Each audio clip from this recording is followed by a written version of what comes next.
Let the words of my mouth and the meditation of my heart be acceptable in your sight, O Lord, my strength and my Redeemer.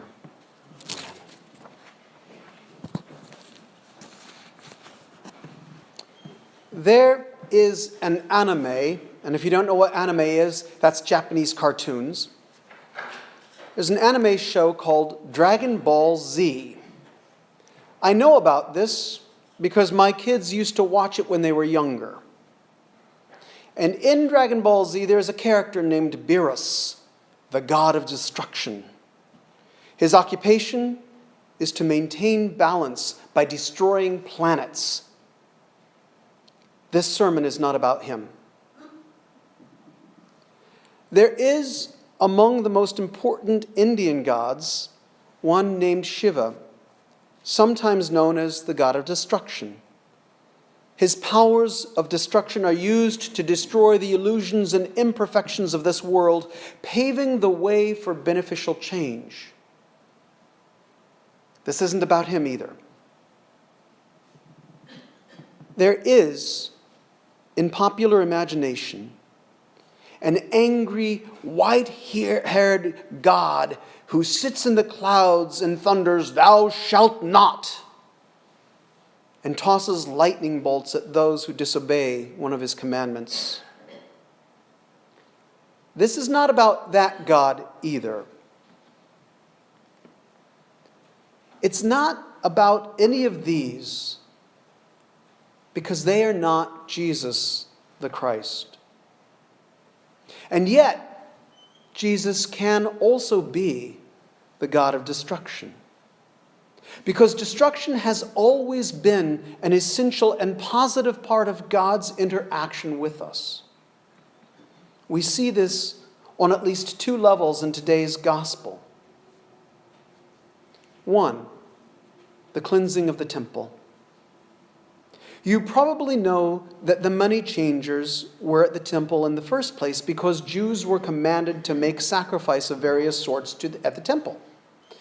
But that sometimes they either could not afford or just didn't have the appropriate animals and had to buy them.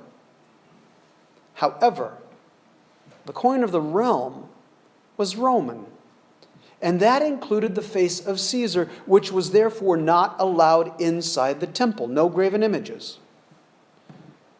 So not only did they sell animals there, but money changers purchased Roman coins and replaced them with temple coins that could be used to purchase the temple animals.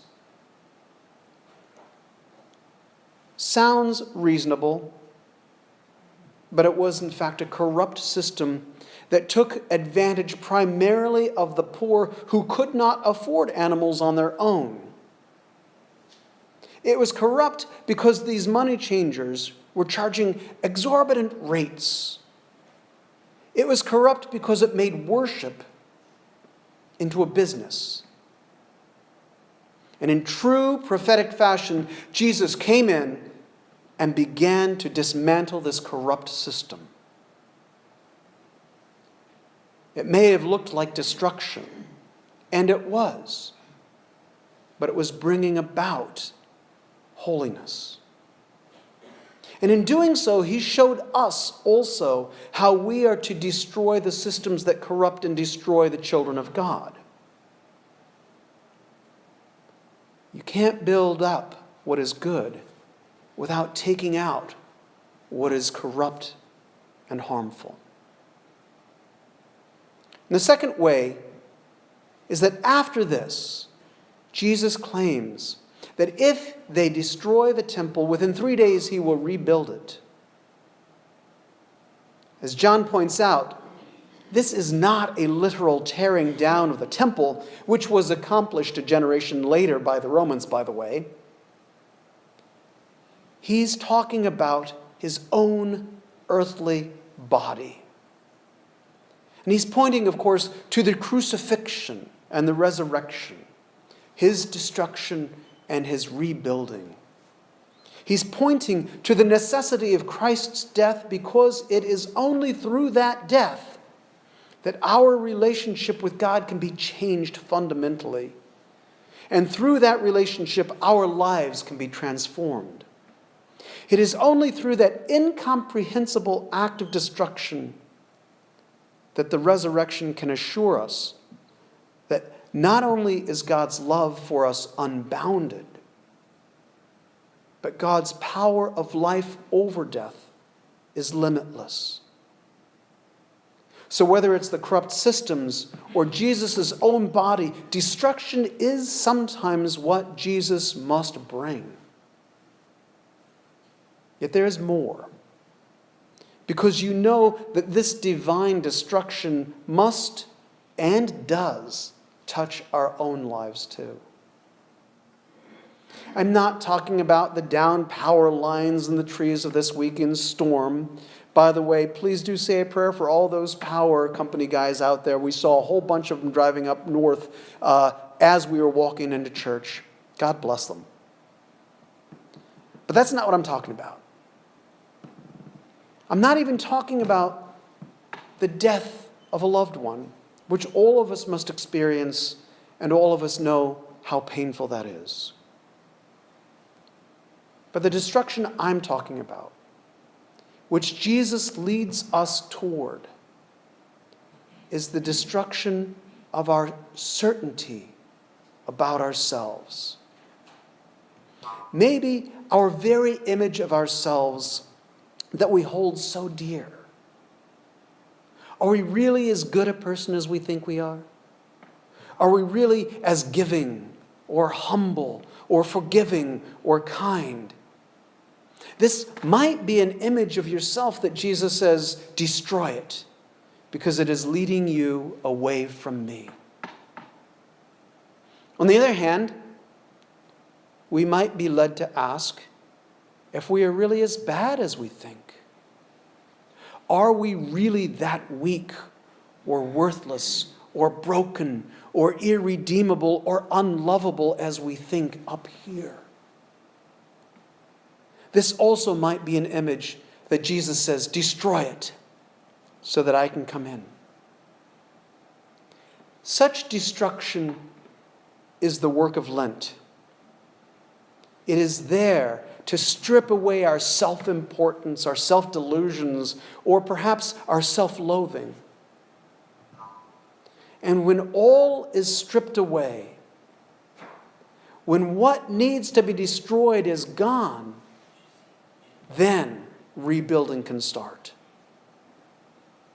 If you want an image of this, you don't have to look any further than that baptismal font. Now imagine that it is big enough to hold your entire body.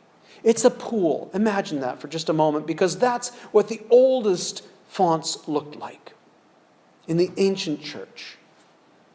Now imagine yourself stepping into it, stripped of all clothing, as was done in ancient days. And imagine going down into the water once, twice, 3 times, barely able to catch a breath in between, and beginning to wonder if you might drown here, because that's how it was done.